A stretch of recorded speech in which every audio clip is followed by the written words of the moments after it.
안녕하세요. 오늘은 오랜만에 일본 취업에 관한 이야기가 될 것 같아요.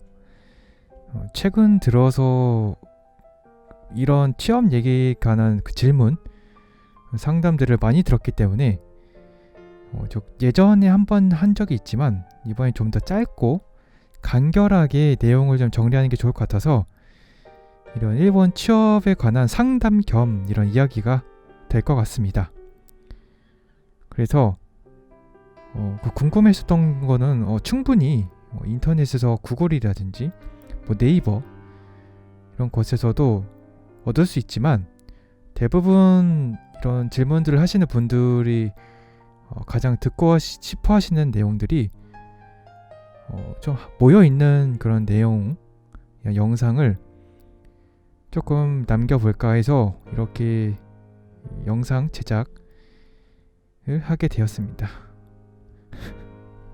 사실 대부분 다 인터넷에 있는 내용인데 좀 보기 편하시라고 영상으로 남길 뿐이에요.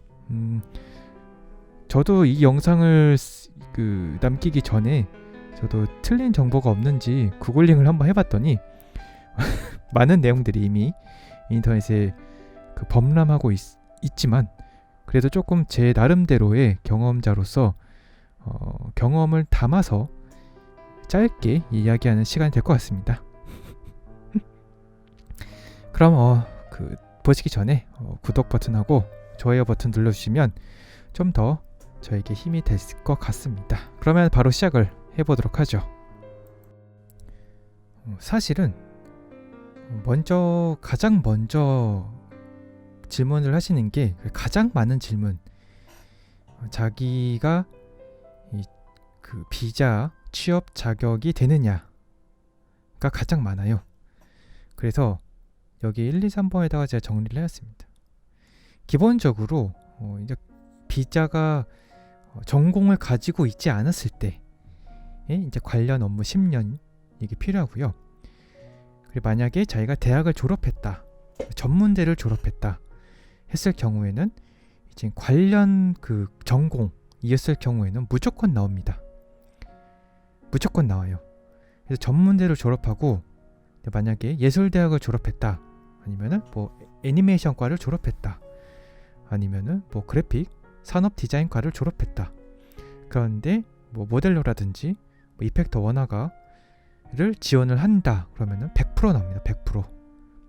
그래서 최소 조건으로 대학 졸업이면 학사를 요구하는 데가 대부분 99%예요. 100%. 그렇고 만약에 학사가 없을 경우에 관련 업무 10년을 증명할 수 있는 서류와, 그리고 만약에 이 정보 처리 기사 자격증도 100% 나옵니다. 이쪽 같은 경우는 프로그래머 쪽이 많겠죠. 그래서 요새 많이 하는 무슨 무브라든지 그런 데서 진행하는 기사 자격증을 취득한 이후 일본 취업을 하는 그런 에이전시들이 많아요. 그래서 기사 자격증과 기사 자격증이 없을 경우에 고졸일 경우에는 학정은행제도 이용할 수 있습니다. 그래서 기사 자격증이 없다면 고졸일 경우 학정은행제를 통해서 관련 학사를 따서 이제 취업을 준비하는 것도 있고, 만약에 일본 현지에서 전문학교를 2년 동안 재학을 하면 또 비자 자격 조건이 됩니다. 그렇죠? 지금 말하면서도 제가 좀 헷갈리게 된 게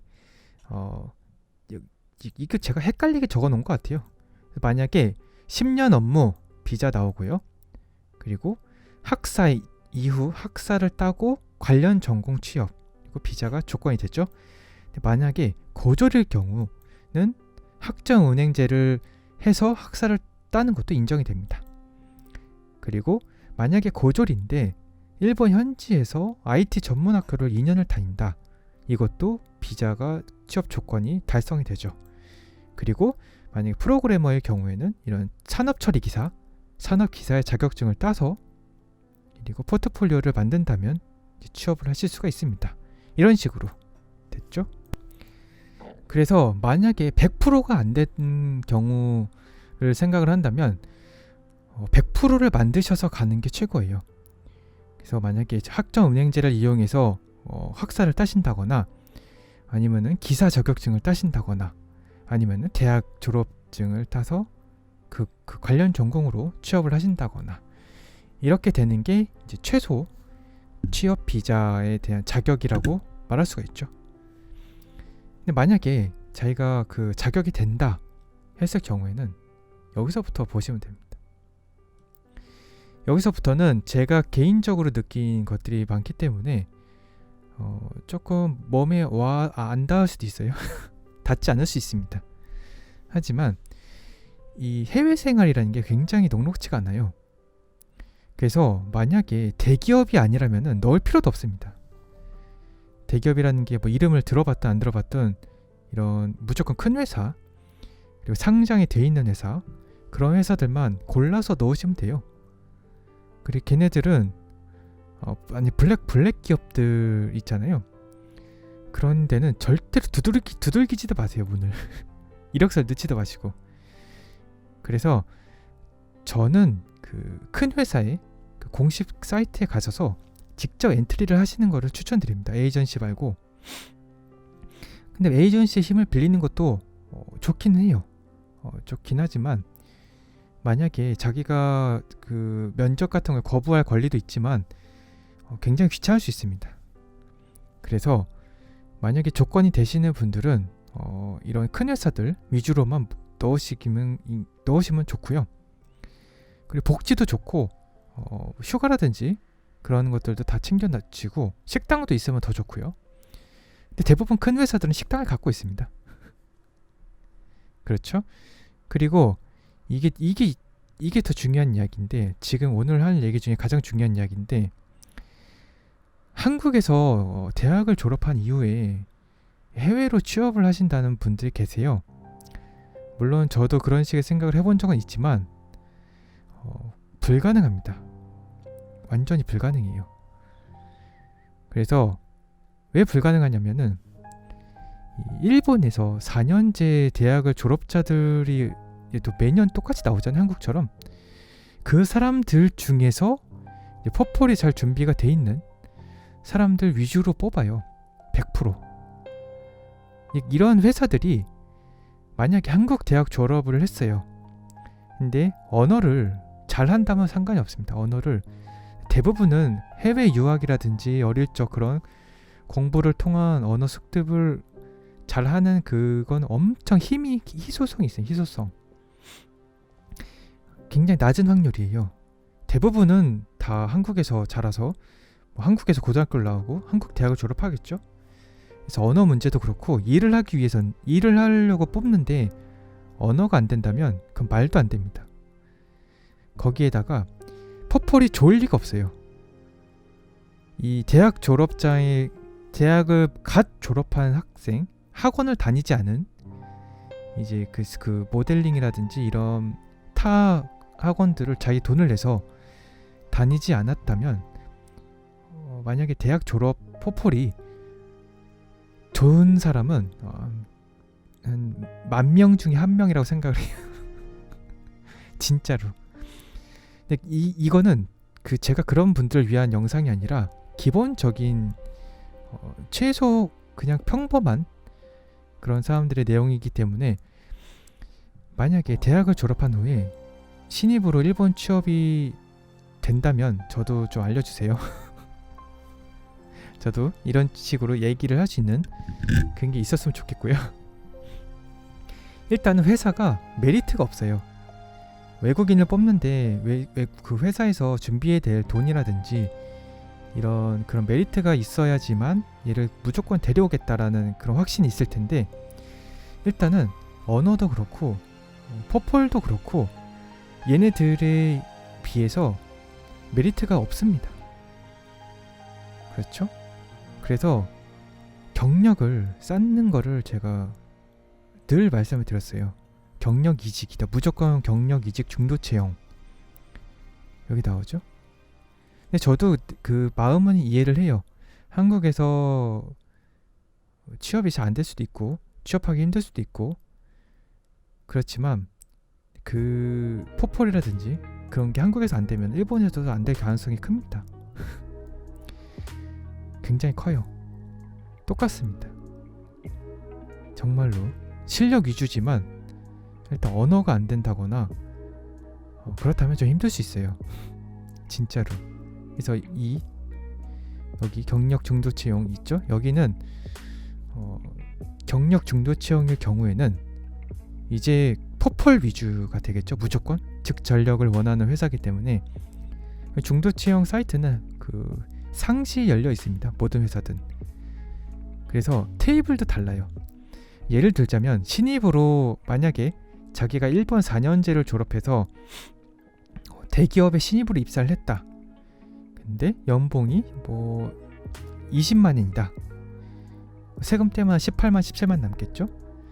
근데 한국에서 경력을 2년을 쌓고 가면은 4년제를 졸업하고 2번의 연봉 협상을 한 연봉보다 높게 받을 수가 있습니다. 무슨 얘기냐면 한국에서 경력 2년 쌓고 가게 되면은 이 연봉 테이블이 더 높게 잡힐 수가 있어요. 그 신입으로 들어가서 연봉 협상을 2번 걸친 그 연봉보다. 그래서 그 경력 중도 채용이 더 유리하다는 이야기죠. 연봉 면에서도 그렇고. 그리고 확률은 이제 포폴 위주기 때문에 무조건 포폴 위주예요. 근데 문제는 여기 언어도 포함이 되고 있긴 하지만 만약에 언어를 공부할 시간도 충분하죠. 이런 그 의지가 있다면은 회사를 다니면서 언어도 공부하고 포폴도 준비하는 그런 가시밭길이 준비가 되어 있습니다. 근데 호락호락하지가 않죠. 해외 취업이. 그래서 경력 중도 채용에도 언어는 충분히 준비가 되어 있어야 되고요. 거기에다가 이 즉전력을 원하기 때문에 한국의 경력자들은 언어만 된다면은 대부분은 다 잘 넘어오실 수 있습니다. 이제 문제는 언어도 그렇고 그거죠.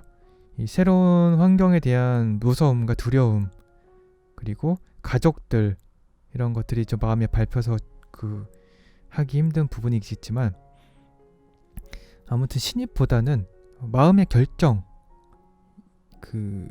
그것만 있다면은 어디든지 갈 수 있습니다. 한국에서 경력자로 일하고 계신다면은 뭐 영어권이나 캐나다, 유럽이나 일본이나 중국도 어디든 가실 수 있겠죠. 네, 그 쉽지가 않아요. 마음을 결정하기가. 그래서 이 경력직 중도 채용은 이걸 추천드리고, 이제 아트 테스트라든지 화상 면접이 준비가 되어야 됩니다. 일본어로 보겠죠. 그리고 뭐 팁이 있다면 NHK 방송 같은 거 많이 보시고 말로 많이 하는 연습을 하시는 게 좋아요. 그런 거라든지 뭐 당연한 얘기겠죠. 그리고 이제는 여기서부터 이는 이제 실제로 면접 가고 흐름이에요. 그렇죠? 여기서부터는 일본어로 면접 준비, 그리고 진행 서류, 면접 서류가 있잖아요. 면접을 보기 위해서는 거기서 서류를 몇 번 요청을 합니다. 예를 들어서 테스트 같은 거 엑셀 파일로 많이 주는데 그런 것도 해야 되고, 인적성 테스트인가 하고, 만약에 내정을 받았다고 해도 생활에 대해야 되기 때문에 만약에 무조건 공부를 하셔야 돼요. 예를 들면은 만약에 취업이 됐어요. 만약에 일본어가 아닌 영어권으로 취업이 되죠. 8번에 몇 번 있었습니다. 그 영어라든지 다른 언어로 일본 취업을 준비를 하시는 분들이 계시지만 저 같은 경우는 아직 그런 분들을 본 적이 없어서 입사를 한 후에 이제 그 사람이 어떻게 살아가느냐가 좀 궁금하거든요. 개인적으로. 이게 저 일본어를 안 상태에서 와서 생활을 해도 엄청나게 스트레스를 많이 받습니다. 가장 스트레스를 많이 받는 게 공공기관이에요. 공공기관. 만약에 자기 집을 구해야 되는데 부동산 이제 구해야 되죠. 근데 회사가 정해줬어요. 회사가 부동산을 그 집을 줬다, 무슨 렌트를 해줬다. 그러면 상관없는데 이제 거기에다 이제 자기가 그거를 이제 그 동사무소나 구역소를 가서 신청부터 해서 그다음에 가스 신청, 전기 신청 뭐 그런 거나 뭐 인터넷부터 전화를 해야 되는 상황도 굉장히 많고 이제 생활이 안 될 경우가 많아요. 진짜로 지옥입니다. 지옥이고 정말로 만약에 영어라든지 일본 취업을 준비하신다면은 일본어 공부도 거르지 않고 하시는 거를 본인이 제일 잘 아시겠지만 그렇습니다. 그리고 영어 취업이면은 회사에다 질문하셔도 돼요. 여기 적어놨는데 거기 서포트 사이트나 컨택트 투 어스 같은 데 들어가시면 대부분은 다 이메일로 이야기가 가능할 겁니다. 거의 하루 걸러서 실시간이라든지 그렇게 되고 이제는 내정 흐름인데 이게 만약에 그 입국관리소나 뭐 재료 자격 인적 증명서 이런 단어들이 지금 그 개념이 좀 필요해요. 또 좀 간단하게 이야기를 하자면 자기가 재료 자격, 취업 자격이 된 상태에서 이력서를 지원을 합니다. 뭐 신입이든 경력이든 지원해서 서류가 통과가 되면은 이제 서화상 면접을 보시게 될 거예요. 현지 면접을 말도 안 되고 일단 화상 면접을 요청을 합니다. 저희가 하셔야 되고 화상 면접으로 스카이프 같은 걸로 면접을 본 다음에 통과를 된다면 아테스테이트 같은 게 있을 수도 있죠. 없을 수도 있고 그 다음에 면접이 합격이 돼서 내정이 됐어요. 내정이 돼서 이제 그 재료 자격 취업 비자를 신청을 하게 되겠죠. 근데 회사가 진행을 해야 될 서류가 있고 본인이 진행해야 될 서류가 있습니다. 예를 들면 뭐 대학 졸업장, 뭐 원청 징수표 아니면은 자기 통장 그런 것들이 있죠. 일본에서 쓸 통장이라든지 그런 것도 있어야 되고 그래서 만약에 자기가 일본에 있다면 회사가 준 서류랑 자기가 쓴 서류랑 합쳐서 입국관리소에 자기가 본인이 직접 갈 수도 있습니다. 아니면은 회사가 그 인사 담당자가 그 서류를 취합해서 이 해외에서 사시는 분들의 그런 자격 그 서류들을 들고 갈 수도 있겠죠. 잔뜩 들고. 만약에 입국관리소에서 그게 통과가 됐다. 그러면은 재료 자격 인정 증명서라는 노란 종이가 한 장 나옵니다. 근데 그거를 회사가 받아요. 근데 그 받은 서류를 회사가 그 저한테 개인한테 EMS로 붙여줍니다. 그 종이가 한 장 와요. 오면은 그걸 들고 대사관에 가서 신청을 하게 되는 거예요. 자기 본인이. 그런 다음에 뭐 이틀 후에 오세요 이러면은 여권이랑 그걸 거기에다가 붙이게 됩니다. 이제 비자, 취업 비자라는 스티커를 여권에 붙이게 돼요.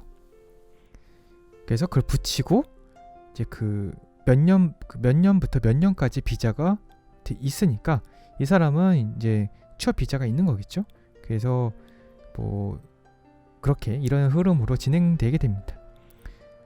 그래서 제가 얼마 전부터 그 섭스 톡방에서 일본 취업에 대한 상담이라든지 상담을 해주세요. 그리고 내용이 궁금합니다라는 이런 질문들을 주기적으로 받다 보니까 조금 정리를 해봤습니다. 저도 준비를 한다고 했는데 그렇게 잘 말한 것 같진 않고요. 구글링이나 네이버를 검색을 해보시는 걸 좋을 것 같아요. 대사관에 메일로 문의하셔도 되고 전화로 하셔도 되고 가장 빠르겠죠. 여기 시간 9시 반부터 12시 15분 그리고 1시 15분부터 6시까지 이렇게 되어 있습니다. 되게 힘든 길이에요. 궁금하신 것도 많고 자기가 자격이 되는지도 궁금하고 그 흐름도 궁금하고 그냥 해외에서 일하는 그런 것들에 대한 그런 부러움이라든지 동경심 같은 게 있을 수 있겠지만 대부분은 자기 혼자서 다 스스로 이거를 준비를 하셔야 되는 부분이고요. 만약에 제가 상담을 해드린다 하면은 그분은 경력직, 한국에서 취업 비자의 자격의 조건이 되시는 경력자의 포포를 가지고 계신 분들이라면 제가 상담을 해드릴 수 있습니다. 뭐 어떻게 진행을 준비를 하셔야 되는지, 뭐 이력서 어떻게 쓰셔야 되는지, 그리고 흐름 같은 경우 그런 것들을 알려드릴 수 있겠지만 대부분 신입을 준비하신다거나 모델링을 공부하시는 분들 일본 취업을 어떻게 하나요? 이렇게 물어보시면은 제가 어떻게 말씀을 드릴 수가 없어요. 포폴도 안 나온 상태에서 제가 말씀드릴 말씀이 없고요. 그리고 수능을 보지 않은 상태에서 제가 서울대를 어떻게 할까요? 이런 거라든지 만약에 그런 되게 말씀해 드릴 수 없는 답답한 그런 서로의 심정이 교차할 수도 있습니다. 진짜 먼저 자기가 자격이 되시는지 알아보시고 포폴이 다 완료된 상태에서 그런 상담이라면 좀 해드릴 수 있어요. 하지만 되게 뜬구름 잡기식의 그런 것들은 저도 그런 때가 있었죠. 그런 때가 있어서 매몰차게 말씀을 드리지 못하지만 되게 스스로 많이 알아보시는 게 그게 먼저 있어야 된다고 생각을 합니다. 어떤 쪽이든. 그래서 뭐 여기까지 내용은 20분 정도 됐네요. 그래서 취업에 관한 이야기, 일본 취업에 관한 자격 이야기, 흐름에 대한 이야기들, 그리고 조그만한 팁들에 대해서 남겨봤습니다. 근데 이게 예전에도 한번 했는데 두 번째예요. 조금 거기에 대한 내용을 보강한 내용이기도 해서 그냥 가볍게 보시면 될 것 같습니다. 그러면은 다음에는 더 좋은 영상으로 찾아뵙겠습니다. 안녕히 계세요.